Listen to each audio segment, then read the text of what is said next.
प्रणवं बादरायणं सूत्रभाष्यकृतौ वन्दे भगवन्तौ पुनः पुनः। ईश्वरो गुरुरात्मेति मूर्तिभेदविभागिने व्योमवद्व्याप्तदेहाय दक्षिणामूर्तये नमः। सदाशिवसमारम्भां शङ्कराचार्यमध्यमाम् अस्मदाचार्यपर्यन्तां वन्दे गुरुपरम्पराम्। श्रुतिस्मृतिपुराणानाम् आलयं करुणालयं नमामि भगवत्पादं शङ्करं लोकशङ्करम्।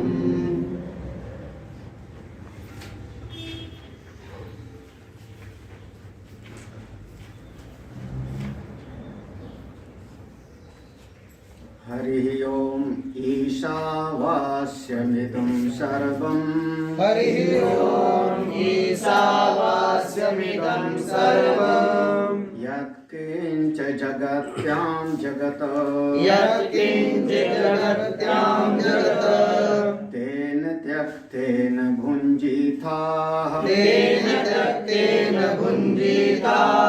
मा गृधा कस्य स्विद्धनम् मा गृधा कस्य सिद्धनम्।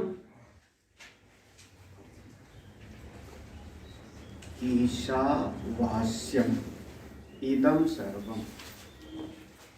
इदं सर्वम ईशावास्यम। ये सारा कुछ जो कुछ भी है ये सब ईश्वर के द्वारा आच्छादन करने योग्य है, व्याप्त करने योग्य है। इसके दो भाव होते हैं, दो भाव। पहला भाव ये होता है कि यह जितना कुछ जगत्याम जगत सृष्टि में नाम रूप दिखाई पड़ रहा है इसमें ईश्वर का भाव रखो, ईश्वर का भाव बनाओ कि ये सब का सब वही परमात्मा का स्वरूप है।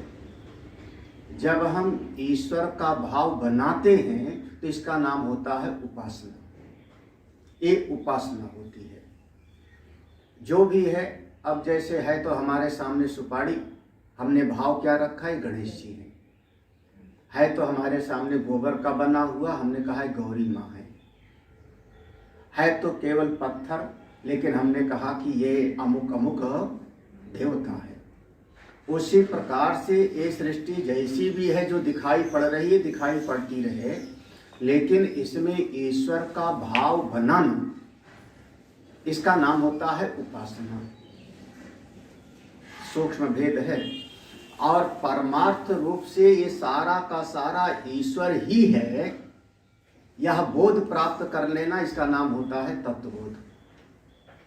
तो ईशा, जैसे यहाँ पर कहा था भगवान भाष्यकार ने कि जैसे दृष्टांत दिया था चंदन का। चंदन कहीं बाहर से सुगंध लाता नहीं है, बल्कि उसका पारमार्थिक स्वरूप है। पारमार्थिक दृष्टि से चंदन सुगंधमय है।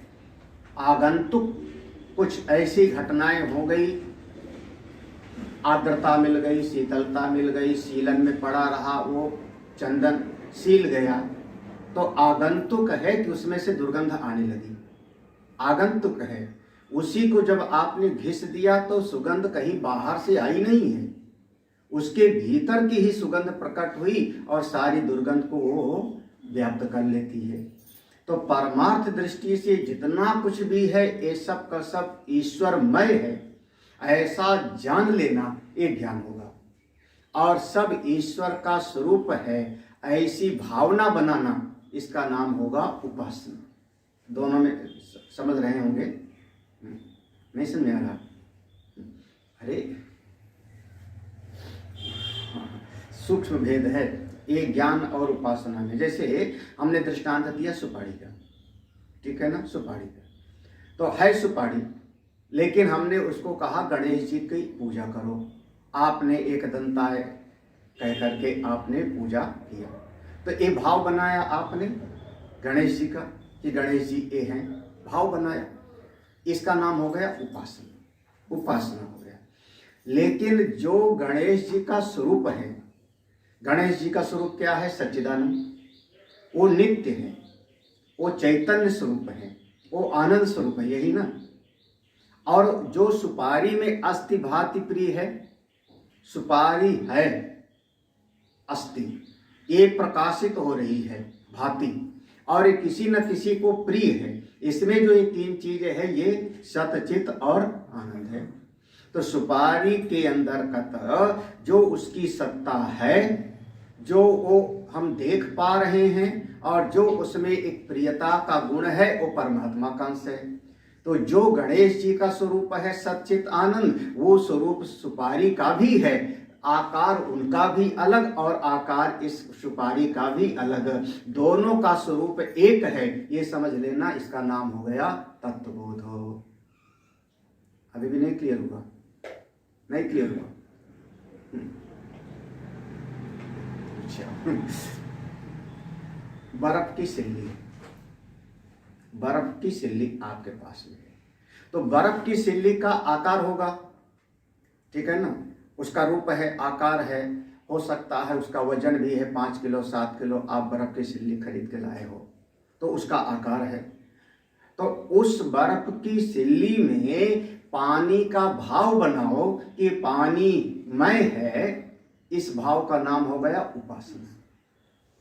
ठीक है, आपने भाव बनाया कि ये जो बर्फ की सिल्ली है ये समुद्रमय है, गंगामय है, इसका नाम हो गया उपासना। ठीक है, अब जो गंगा जी दिखाई पड़ रही है उनमें भी जल है, और ये बर्फ की सिल्ली पिघल गई तो ये भी जल ही है, तो दोनों वास्तव में जल ही हैं, ये समझ लेना। इसका नाम हो गया ब्रह्म ज्ञान। तो ईशावास्यम इदम सर्वम, इसके दो तरीके से, ये सारा का सारा जगत ईश्वरमय है, परमात्मा से ही यह व्याप्त है, ऐसी भावना बनाना हो उपासना, और उसका बोध प्राप्त कर लेना, इसका नाम हो जाएगा तत्व।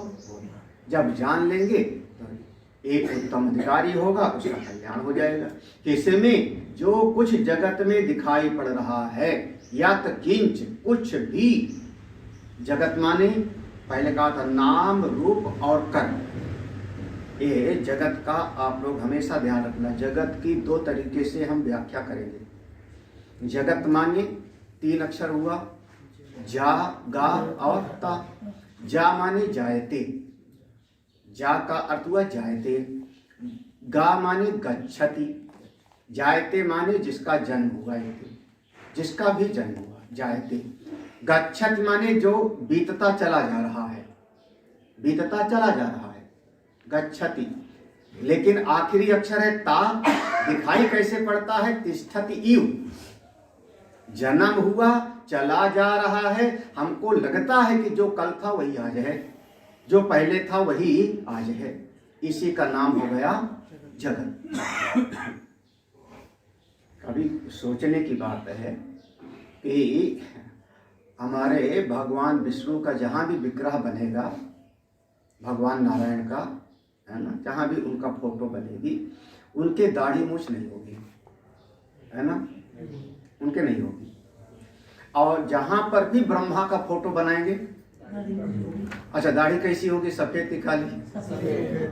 तो इसका मतलब कभी न कभी काली भी रही होगी। भाई कभी न कभी तो काली रही होगी ना।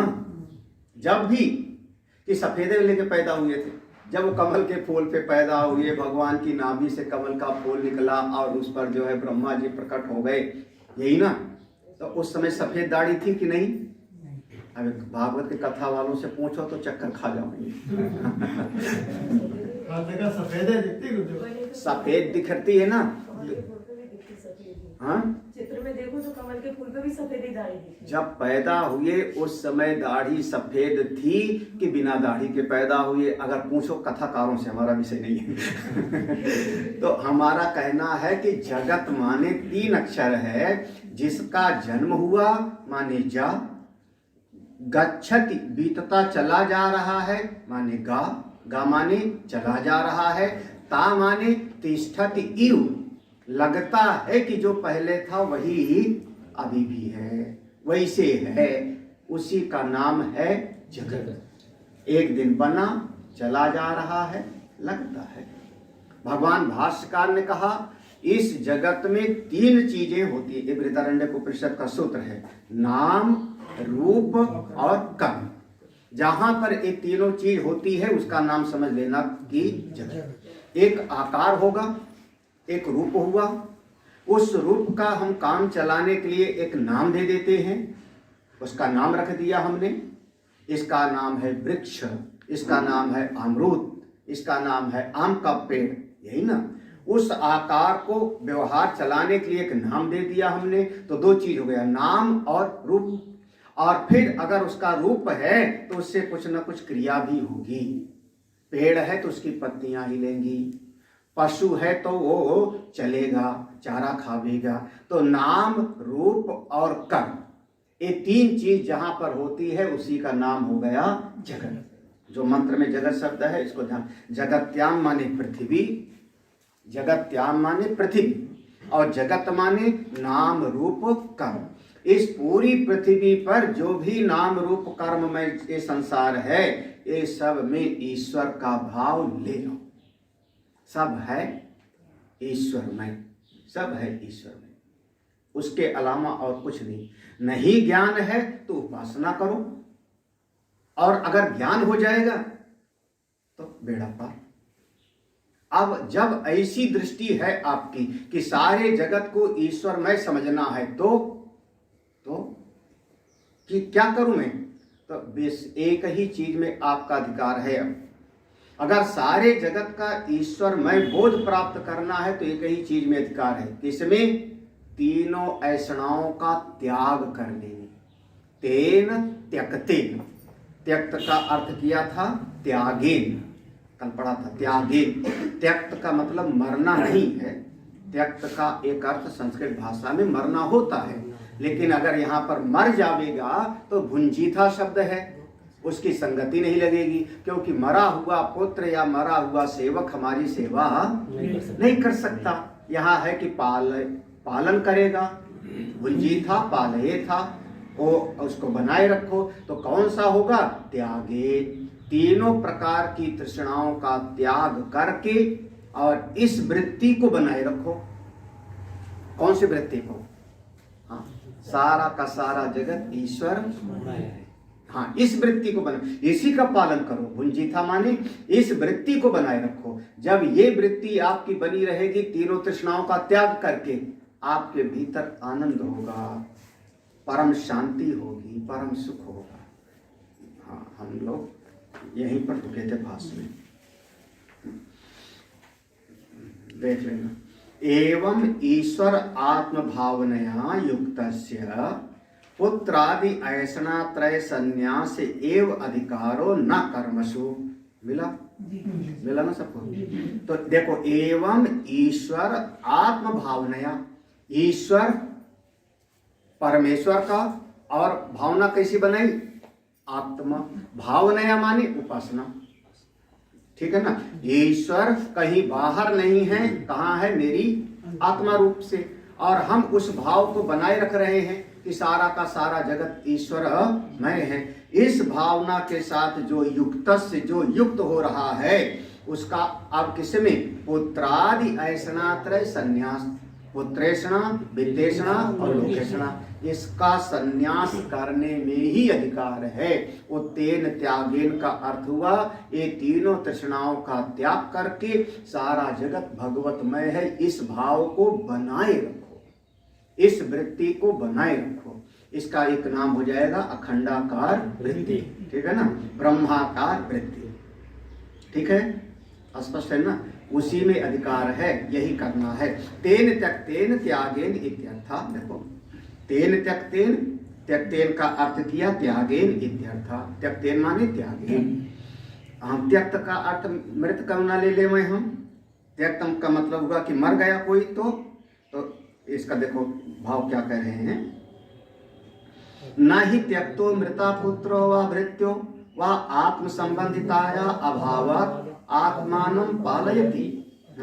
न ही त्यक्तो मृता, अगर कोई त्यक्त का अर्थ मृत ले लिया तो अगर कोई मर गया, पुत्र या नौकर आदि, तो उसका संबंध का अभाव हो गया, अब दिखाई ही नहीं पड़ता, वो पहचानेगा नहीं कि मैं स्वामी हूं उसका। नौकर तो मर गया तो संबंध का अभाव हो गया। जब संबंध का अभाव हो गया तो हमको पानी क्या पिलावेगा हो, तो हमारी सेवा कैसे करेगा। तो मरा हुआ प्राणी चाहे कोई परिवार का हो चाहे कोई नौकर हो गए, वो हमारी कोई सेवा आदि नहीं। और यहाँ मंत्र में है कि भुंजी था, ऐसा है तो इसका मतलब यहाँ मृत नहीं बल्कि क्या अर्थ लेना है, त्याग का।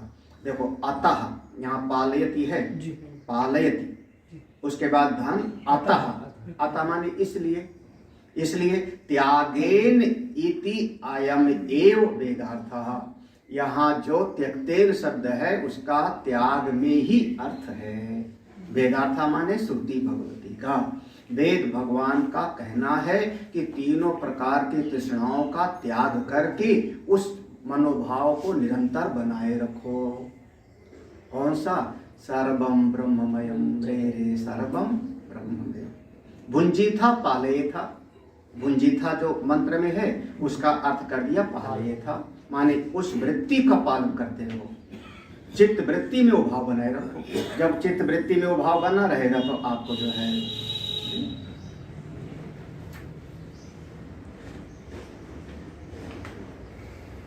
चलो यहां तक पढ़ लिया था ना, इसके बाद रह गया था। एवं त्यक्त त्यक्त ऐषणस्त्वं मा गृथा गृद्धिम आकांक्षाम मा कार्षि धन विषयाम। देखो आप कह रहे हैं एवं इस प्रकार से त्यक्त ऐषण, जो त्यक्त ऐषण त्वं मा गृधा, तुम जो तीनों प्रकार की तृष्णा का त्याग करती हो, तीनों प्रकार की पुत्रेषणा वित्तेषणा लोकेषणा, तो माँ गृधा, माँ गृधा माने गृद्धिम आकांक्षा माँ कार्षि, ज्यादा लालची मत बनो। गृद्धिम आकांक्षा, आकांक्षा माने कामना, ज्यादा लालच मत करो। काय का लालच होता है, माँ कार्षि, माँ माने मत करो, मत करो, ज्यादा लालच मत करो, ज्यादा चाह मत बनाओ। किसका, धन विषयाम, धन नहीं, धन विषयाम स्पष्ट है।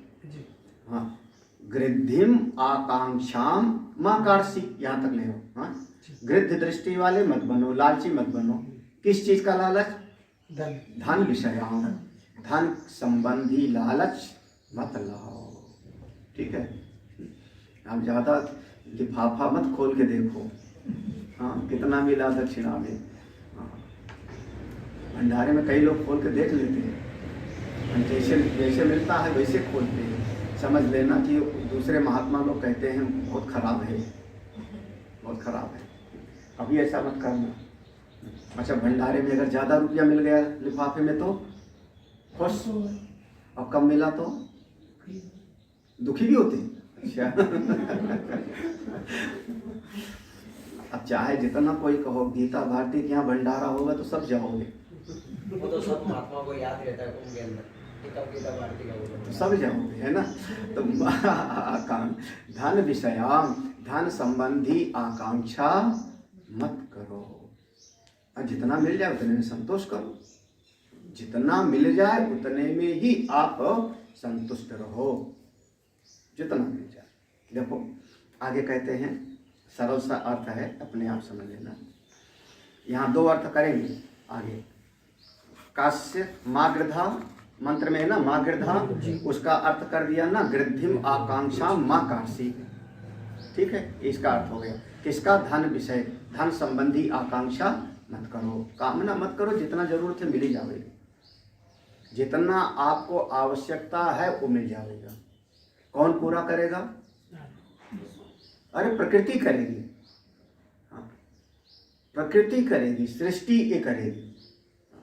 हमारे पूज्य स्वामी शरणानंद जी थे, प्रज्ञा चक्षु नेत्र नहीं थे, वो हमेशा कहते थे आप अपनी साधना में लग जाओ, आप अपनी निष्ठा में लग जाओ, सारी सृष्टि आपकी सेवा करेगी, सारा जगत आपकी सेवा करेगा। आप कामना बनाओगे तो एक चीज की कामना बनाओगे, फिर आपको परिश्रम करना पड़ेगा। सफल हो जाओगे तो अहंकारी हो जाओगे, असफल हो जाओगे तो डिप्रेशन का शिकार हो जाओगे, आप संसार में फंस जाओगे। आप तो अपना ध्यान करो, अपना स्वाध्याय करो, अपना निरंतर जाप सुमिरन करो, सारी सृष्टि आपकी सेवा करती है जी। ये जगत का सत्य है, ये जगत का सत्य है। आपको शायद अब देखो एक सरल बात बताऊं। हमारे पूज्य स्वामी रामानंद जी थे, ओंकार वाले, स्वाध्याय करना कराना बस उनका यही था। स्वाध्याय करते रहते थे, कराते रहते थे बस। उनके साथ पूज्य स्वामी कृष्णानंद जी भी रहते थे। उन्हीं के पढ़ाए हुए बहुत सारे लोग थे, बहुत सारे लोग। और वो कभी यहाँ साधना सदन में भी रहते थे, त्याग मूर्ति जी के पास में। तो उनके पास उन्हीं से पढ़े हुए हमारे साधना सदन के महामंडलेश्वर जी, विश्वात्मानंद जी, रामानंद जी से पढ़े हुए, और उन्हीं से पढ़े हुए प्रणवानंद जी, उन्हीं से पढ़े हुए शांति धर्मानंद जी, दुबले पतले से देखा होगा, शांति धर्मानंद जी, और ढेर सारे महात्मा स्वामी रामानंद जी से पढ़े हुए ढेर सारे महात्मा, है ना। जब यहाँ पर साधना सदन में आश्रम किसको दूं, ये उनके मन में आया त्याग मूर्ति के, तो उन्होंने फिर पूज्य स्वामी जी से कहा विश्वात्मानंद जी को हमको दे दो। वो यहाँ झाड़ी में कुछ समय रहे हैं, काशी में भी कुछ समय रहे हैं, और कभी कभी हाथ में लेके खाते थे, साइकिल से चला करते थे। स्वाध्याय में उनका मन है, साधना में अपना मन है। यहाँ झाड़ी तक में रहते थे, जंगल में, और उनको पकड़ के जबरदस्ती वहाँ का मंडलेश्वर बना दिया, साधना सदन के स्वामी ने। पता है कैसे हो गए, ढूंढा जाता है फिर। जो अभी स्वामी प्रणवानंद जी हैं ओंकारेश्वर वाले, हाँ, वो आश्रम छोड़ के चले गए थे। हाँ, इतना उनका त्याग की वृत्ति, छोड़ के चले गए थे। नहीं, हमको तो बस नर्मदा जी की परिक्रमा करनी है, अपने आनंद में रहना, मस्त रहना है। बाद में स्वामी रामानंद जी ने उनको पकड़ के लाए, जबरदस्ती उनको वहां का महंत बना दिया। जबरदस्ती, तुम संभालो, और कौन संभालेगा। और 4 लोग चाहते थे, 10 लोग चाहते थे। हाँ, ऐसा नहीं कि नहीं चाहते थे, नाम मैं जानता हूं कईयों का। आपकी सेवा में लग जाती है। आप चाहोगे तो इतना कर पाओगे, मेहनत करोगे तो इतना कर पाओगे, अपने बलबूते इतना कर पाओगे। और जब परमात्मा करेंगे तो कोई सीमा नहीं है। हाँ, कभी विचार करके देखो, अर्जुन की कभी पराजय नहीं हुई, अर्जुन की कभी पराजय नहीं हुई। बस एक बार छोड़ करके जब द्वारका से लौट रहे थे, भीलन लूटी गोपिका, वही अर्जुन, वही, उसके अलावा और कभी पराजित नहीं हुए हैं। हाँ, यहाँ तक कि भगवान शंकर जी भी किरात वेश में आए थे, युद्ध किया था अर्जुन। क्यों? भगवान कृष्ण उसके साथ हैं, उसके साथ हैं। और अगर आप अपने बलबूते करोगे, अपने परिश्रम से, तो कभी एक छोटा सा राज बना लिया। हाँ, कर्ण ने अंग देश का राजा बन गया, वो वहां हस्तिनापुर का, अमुक अमुक का, अपने बलबूते इतना। और अर्जुन आज तक उसका नाम अमर है, नर नारायण के अवतार हम कहते हैं। हाँ, आपकी तो बस ये है कि बस अपने आप को छोड़ देना, अपनी दृष्टि पूरी तरह से साधना में लग जाए, स्वाध्याय में लग जाए, और ये सब संसार का व्यवहार अपने आप हो जाएगा, आपके बिना चाहे भी। यथा नद्या समुद्रम आना विशंति, कहाँ का मंत्र है?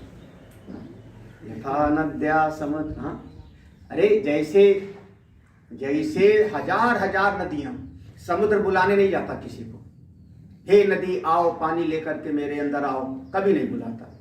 लेकिन हजार नदियां जल भर भर के जाती हैं, और सब समुद्र में जाकर के समाती रहती है। समुद्र अपनी महिमा में ज्यों का त्यों।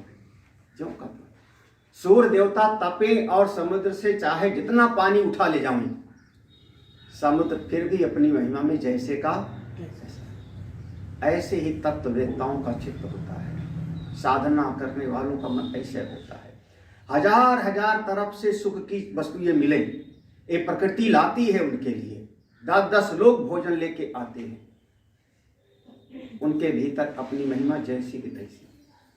और फिर वो बांटते भी रहते हैं, बंटता भी रहता है, और फिर भी वो जैसे का आया और गया, आया और गया।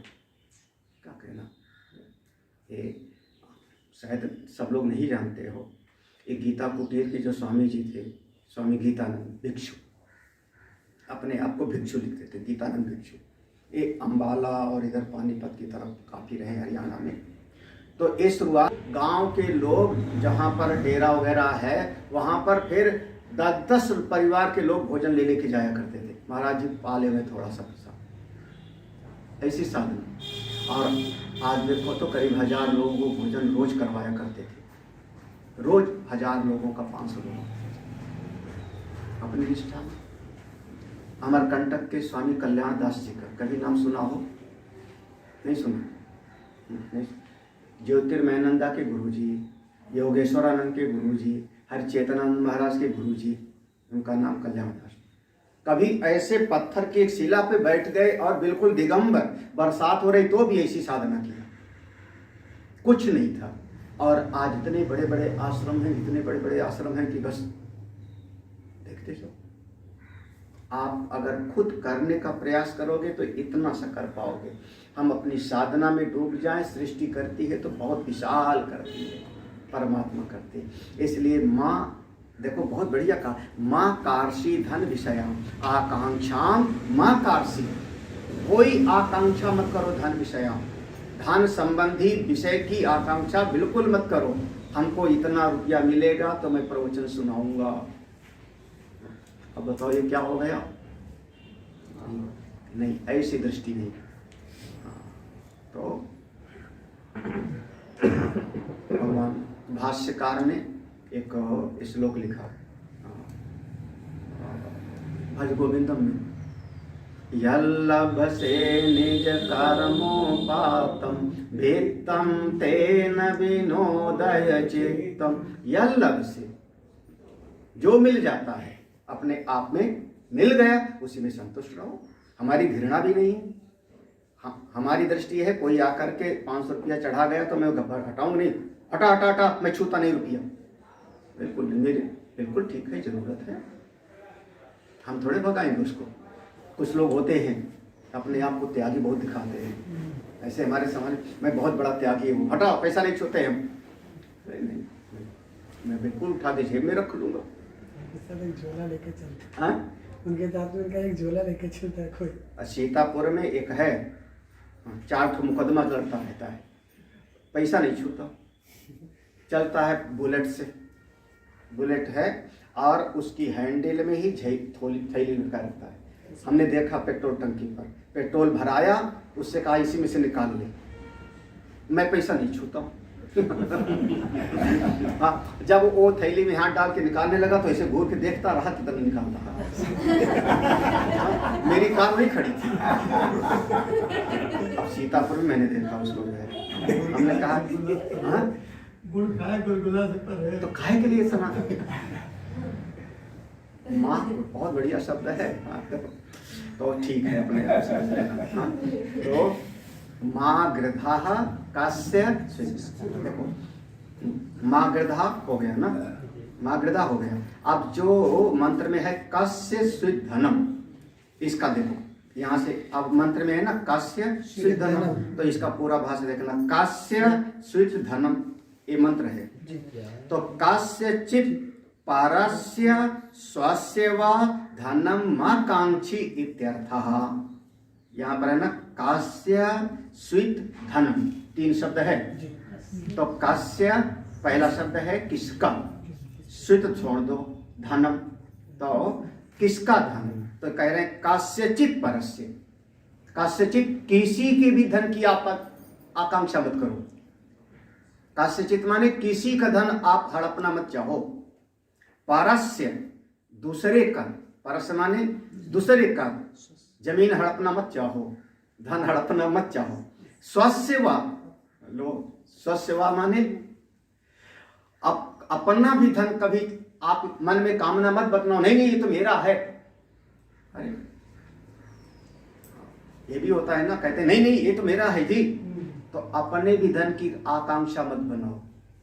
बिल्कुल। कास्यचित, देखो कास्यचित माने किसी का, पारस्य माने दूसरे का, स्वस्य माने अपना, वा धनम मा कांक्षी, बिल्कुल कोई अपेक्षा मत करो दूसरे के धन की भी और अपने धन की, किसी का भी कोई आकांक्षा मत करो। मतलब समझे? यार स्विच का मतलब क्या हुआ? जितना पढ़ा रहे हैं वो पढ़ो, आगे की बात देखते हैं।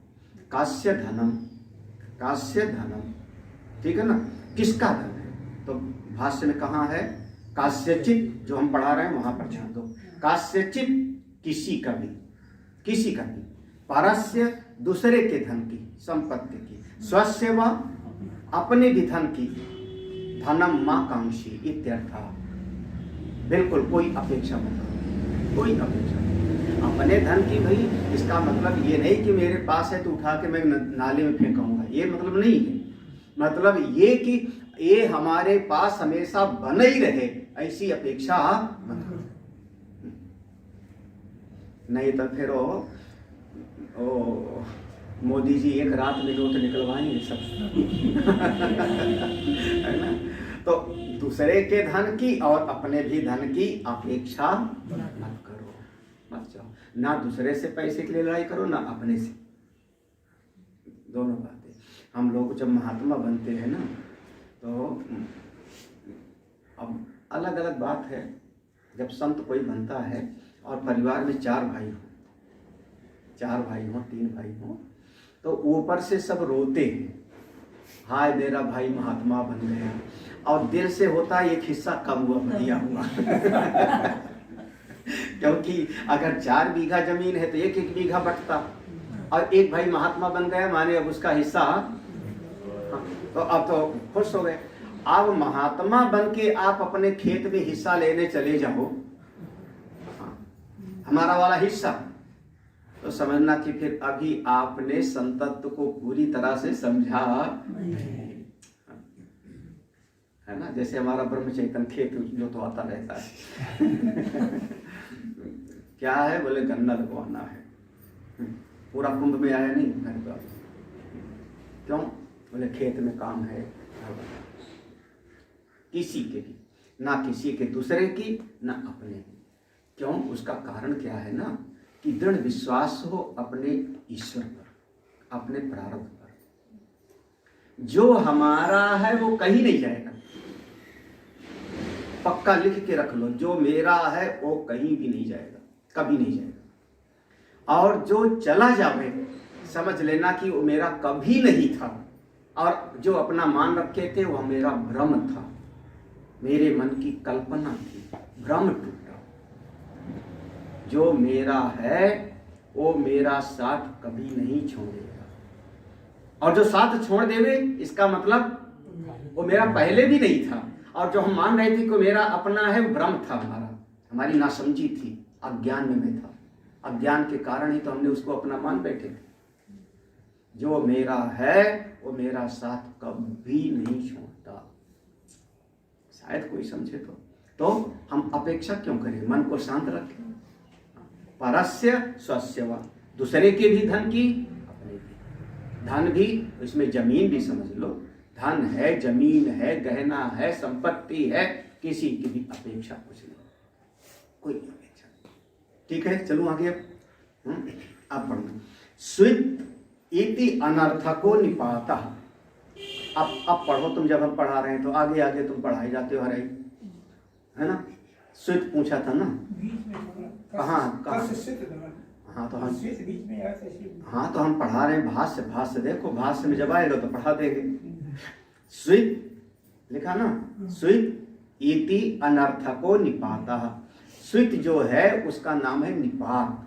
वो छंद पूर्ति के लिए कभी कभी कोई शब्द लगा दिया जाता है, उसका कोई विशेष अर्थ नहीं। जैसे कभी ऊ लिख दिया, हा लिख दिया, हाँ, तो इस प्रकार से निपात होता है। निपात माने उसको हम छंद की पूर्ति के लिए, क्योंकि हमारे संस्कृत भाषा में एक एक छंद का एक एक बिल्कुल मीटर है। अनुष्टुप छंद 32 अक्षर का होगा, इससे कम ज्यादा नहीं होगा। और वहां पर अगर हमारा भाव पूरा हो गया, छंद पूरा नहीं हो रहा तो का शब्द हम लगा देंगे, तो उससे क्या होगा, वो छंद दोष से बच जाएंगे, हाँ, लेकिन उस शब्द का कोई अर्थ नहीं। तो ऐसे स्वित इति अनर्थ को निपातः, वो निपात है। ठीक है, अब हो गया क्लियर। अब आगे फिर अथवा दूसरा अर्थ हो गया। पहला अर्थ किया भगवान भास्कर ने दूसरे के भी धन की और अपने भी धन की आकांक्षा, ठीक है ना, पहला अर्थ हुआ। दूसरा देखो अथवा मां गृधा, गिद्ध दृष्टि वाले मत बनो, गीध मत बन जाओ। गीध का काम क्या है? मारे हुए को नोचना। हाँ, गीध जिंदे को कभी नहीं खाता। शेर जिंदे को खाएगा, पहले जिंदा को मारेगा, जिंदा को मारेगा फिर खाएगा, है ना। लेकिन गीध, उसके सामने जिंदा आदमी जब तक रहेगा तब तक वो चींटी, जब तक जिंदा रहेगा तब तक वो नहीं खाएगा, मर जाएगा तब गीध खाएगा। बड़ा विचित्र है। हाँ, क्या कहें, आजकल जैसे कह सकते हो, आजकल बहुत सारे अस्पतालों में नोचने वाले हो गए ना। बहुत जगह पर अस्पतालों में, दूसरी जगह पर, तीसरी जगह पे, मतलब सामने वाला चाहे मर जावे, हमको इतना प्राप्त हो जाए, उसको कहते हैं गिद्ध दृष्टि। पहला अर्थ है मरे हुए को खाना, नोचना। ठीक है। दूसरा अर्थ है गीध उड़ता बहुत ऊपर है, आसमान में सबसे ऊंचा जो बाज जाता है। बाज की जो है स्पीड बहुत ज्यादा होती है, बाज की स्पीड बहुत ज्यादा होती है, उसका आक्रमण बहुत तेज होता है, और गीध की सबसे ज्यादा ऊंचाई होती है, सबसे ज्यादा ऊंचाई पर गीध उड़ेगा। लेकिन इतना ऊंचा उड़ने पर भी उसकी नजर होती है जमीन पर, कहीं मरा हुआ चूहा मिल जाए, मरा हुआ सांप मिल जाए, मरा हुआ जानवर मिल जाए। पहले के समय में जहाँ गांव में कोई एकाध पशु मरता था ना, और उसको जो है वो चमार लोग चमड़ा निकाल लेते थे, किनारे छोड़ देते थे, अचानक सैकड़ों गीध आ जाते थे और सब उसको खा जाते थे। कहाँ से आ गए, कैसे बुलाया, पता नहीं, कैसे पता लग जाता। तो माना जाता है कि गीध उड़ता ऊपर है, लेकिन नजर होती है बिल्कुल नीचे, वो भी सड़े गले मांस पर। ऐसे ही आप हो परमात्मा स्वरूप। आप कौन हो? ईश्वर अंश जीव है ना, ममई वांसो। आप परमात्मा के अंश हो, इतने महान हो, सच्चिदानंद स्वरूप हो। तो छोटी मोटी चीजों में आप फंस करके अपना जीवन मत खराब करो, दृष्टि नीचे की तरफ मत ले जाओ ना, गीध के जैसे दृष्टि मत बनो। हाँ, क्यों? क्योंकि आप हो किसके? वेद भगवान का अमृतस्य पुत्राः, आप उस अमृतत्व के पुत्र हो। हाँ, तो ऊंचा छोटी मोटी चीजों में, तूने मेरी पेंसिल तोड़ दी, तूने मेरा कपड़ा फाड़ दिया, लड़ाई कर डालो, है ना, तूने ऐसा क्यों किया, तुझको पटक के मारूंगा। अच्छा, हो गई छोटी चीजों में अपना समय, अपनी शक्ति बर्बाद, बहुत ऊपर उठी। तो हाँ, अच्छा, जिसको ऊपर चढ़ना हो ना, जितना आप ऊंचाई पर चढ़ोगे, आप देखना, जैसे गीध है ऊपर उठता है, ऊपर अगर आपको चलना हो तो आपको सारे भार को हटाना पड़ेगा। जितना ज्यादा वजन होगा शरीर पर, आप ऊंचाई पर नहीं चढ़ पाओगे, हांफने लगोगे, सांस फूलने लगेगी। क्योंकि मैं गया हूं, खूब जानता हूं। जब अमरनाथ गए महाराज, शुरुआत में तो बड़ा मजा आया, कंबल वगैरह सब लेकर के, सर्दी लगेगी। अब बाद में पहले चढ़ाई में ही तौबा बोल गए, पहले चढ़ाई में जूते ने पांव काट लिया, और फिर पूरा सांस फूलने लगी। अब एक एक कपड़ा उतार करके देने लगे, एक बैग वो भी भारी पड़ गया था, वो बेचारा वहीं का कोई था लड़का, उसने फिर हमारा बैग उठाया था। तो आप जब ऊपर उठोगे तो एक कुर्ता भी आपको वजनी लगने लगेगा। कहते हैं जब एवरेस्ट पर पहुंचते हैं वो, तो साफ उतार के फेंक देते हैं, क्योंकि अब वहां एक सांस नहीं लिया जा रहा है। तो जब आप इस संसार का ढेर सारा बोझा लिए रहोगे तो आप ऊपर उठ नहीं पाओगे। संसार का बोझा, राग द्वेष का, अहंकार का, ममता का, मोह का, अपेक्षाओं का यहीं पर जितना जितना छूट जाएगा उतना आप निर्भय होके हल्के होके ऊपर हो जाओगे। जैन दर्शन में उसको कहेंगे जिन हो जाओगे, निर्भर हो जाओगे। तो देखो दूसरा अर्थ कर रहे हैं, गिद्ध मां गृधा, गिद्ध दृष्टि वाले मत बनो। कस्मात, क्यों? कस्मात माने क्यों? कास्य स्वित धनम इति आक्षेपार्थो न कस्यचित धनमस्ति यद गृद्धेत। करें देखो क्यों, क्यों गिद्ध दृष्टि वाले मत बनो, क्यों? कास्य स्वित धनम, ये धन किसका है? ये धन किसका है? इति आक्षेपार्थ, यहां आक्षेप है। आप बताओ ये धन कभी किसी का हुआ है? आज तक धन कभी किसी का हुआ है? किसी का साथ दिया है? ओ कई लोग कहते हैं कफन में जेब, ऐसे बोलते हैं ना, कफन में जेब, एक देहाती कहावत है। तो किसका धन हुआ? किसका? और बहुत बार मौके पर काम नहीं आता, रखा रह जाता है, बैंक में रखा रह जाता है, अपने ऊपर जीवन में काम नहीं आता। हमारे बहुत सारे यहाँ जो बैंक है ना हरिद्वार में, तुम बैंक वाले बैठ जाते हो तो याद आ जाता है। यहाँ बहुत सारा रुपया बैंक में पड़ा हुआ है जिसका कोई दावेदार नहीं, कम नहीं हो, बहुत करोड़ों। हाँ, अब हरिद्वार है, अब महात्मा जी ने जो है अकाउंट खोल लिया, भंडारा खा के जो मिल गया इकट्ठा करके हर महीना जो है 1000, 2000, 4000 डालते गए उसमें।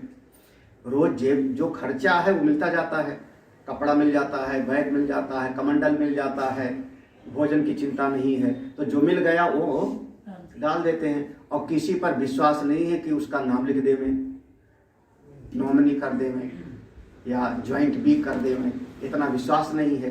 अंत में जब शरीर छूट गया अचानक गंगा जी में उनको लुढ़का दिया और बैंक वाला पैसा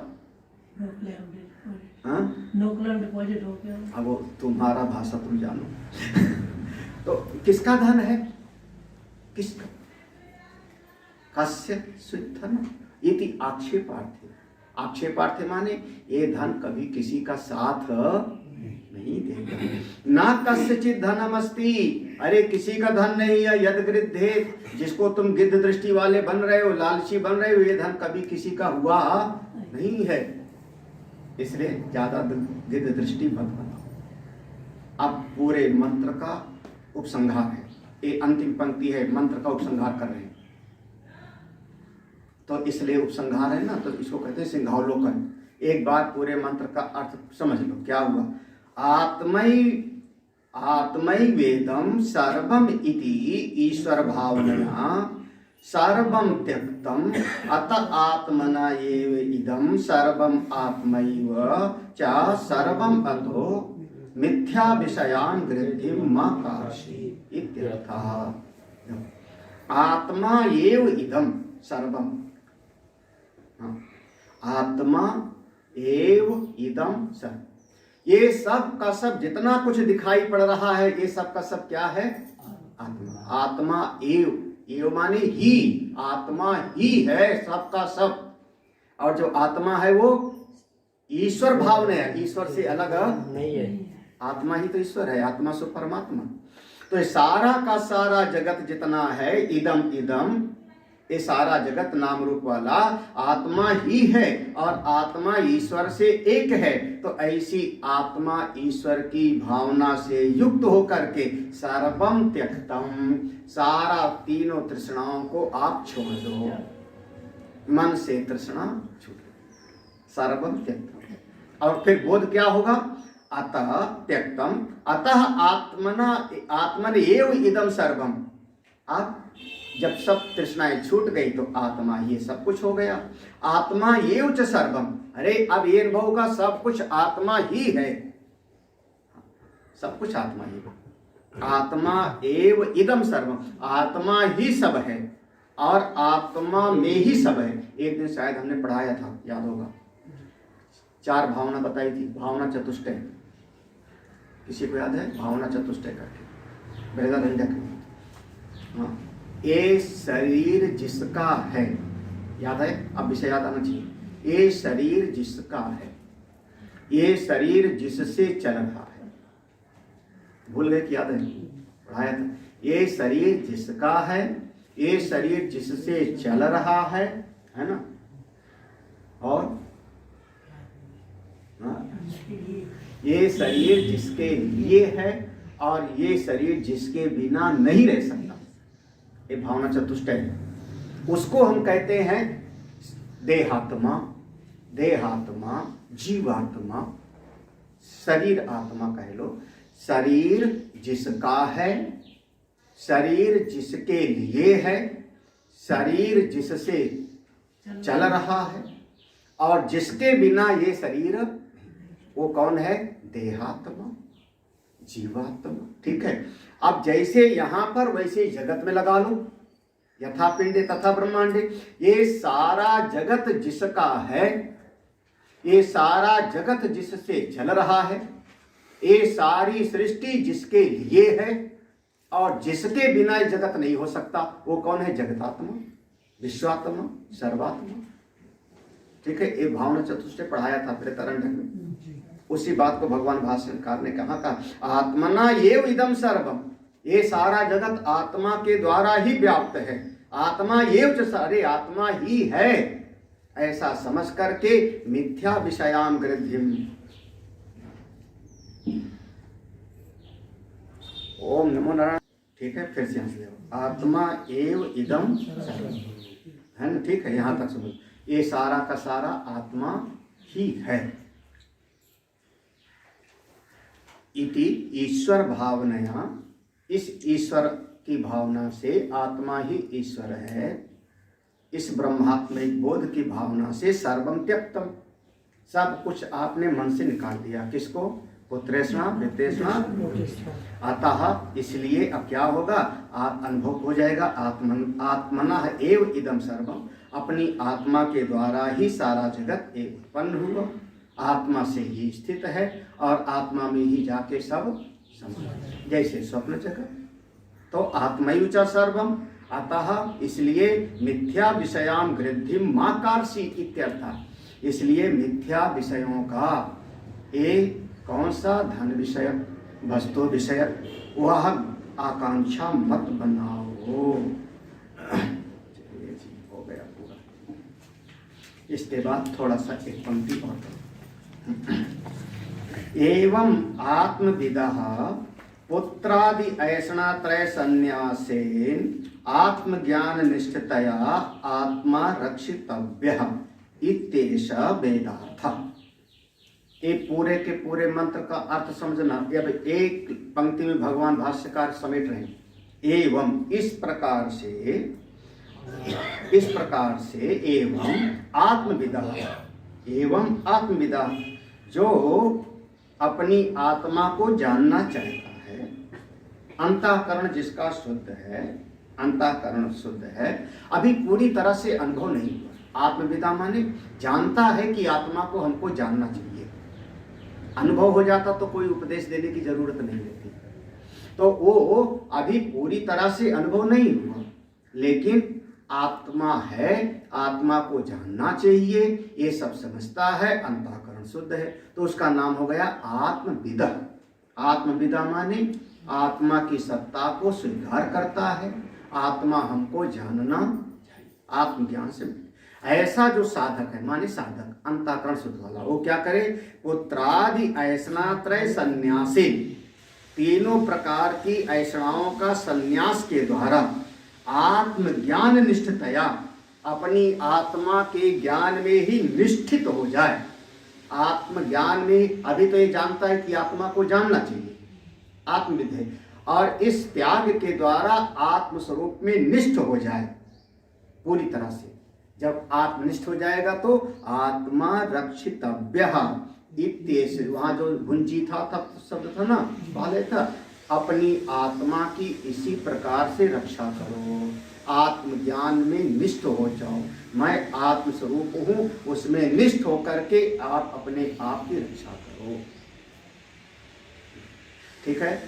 पंक्ति का इस प्रकार से आत्मविदा माने जो साधक है, आत्मा के बारे में सुना है, अंतःकरण शुद्ध है, वो तीनों तृष्णाओं का त्याग करते हुए फिर श्रवण मनन निधिध्यासन करो और आत्मज्ञान निष्ठतया आत्मज्ञान के द्वारा अपनी आत्मा का अनुभव कर लो।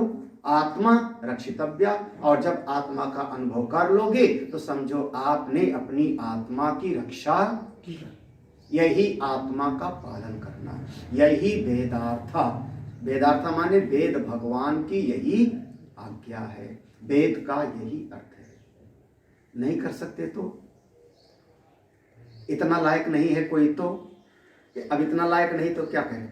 अथ इतरस्य अनात्मज्ञतया आत्मग्रहणाय असक्तस्य इदम उपदिशति मंत्र। देखो अथ माने विषय बदल लो, प्रसंगांतर है ना, विषय बदल जाएगा। अथ माने विषय बदल। इतरस्य वो जो आत्मज्ञान से अलग वाला है, इतरस्य माने दूसरा।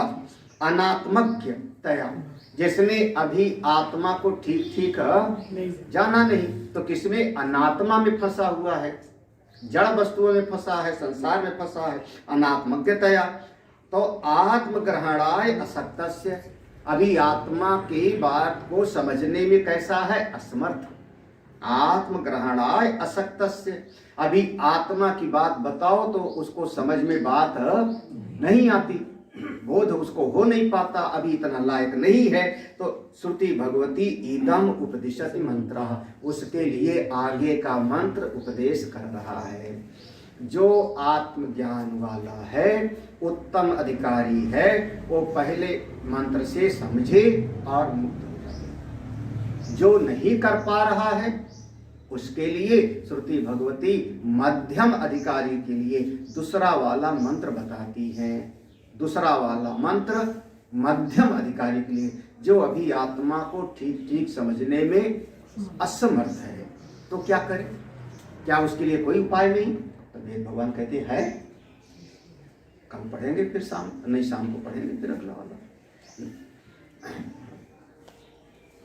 ओम पूर्णमदः पूर्णमिदं पूर्णात् पूर्णमुदच्यते पूर्णस्य पूर्णमादाय पूर्णमेवावशिष्यते। ओम शांति।